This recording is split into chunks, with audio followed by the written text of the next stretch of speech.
Let's deconstruct a natural gas regulator to see what's inside. This black cap is removed to set the gas pressure.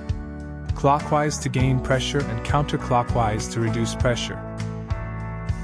Let's open her up and see what complexities make this regulator keep the pressure in our lines regulated at a certain pressure. This is the vent. If you ever smell gas by your gas meter, this is more than likely the reason. If the gas pressure inside the regulator is too high, it will release the excessive pressure from here. If you smell gas all the time, call your local gas company, as there may be a fault with your regulator. Here is the spring.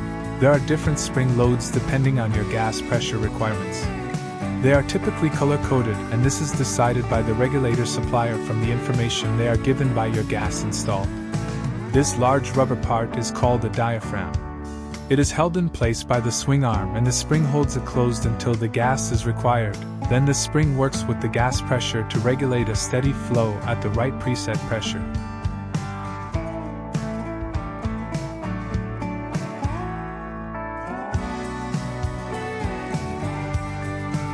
The lower part of the regulator can be detached to allow for multiple positions of the regulator itself for ease of install.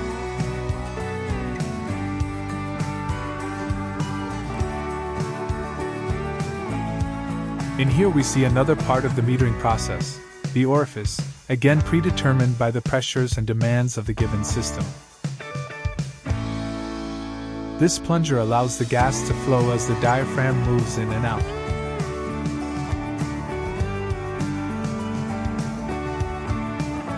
Time to rebuild. If you enjoy our videos, please like and subscribe. Check out our how-to videos for HVAC and plumbing, repairs, diagnosis and installs.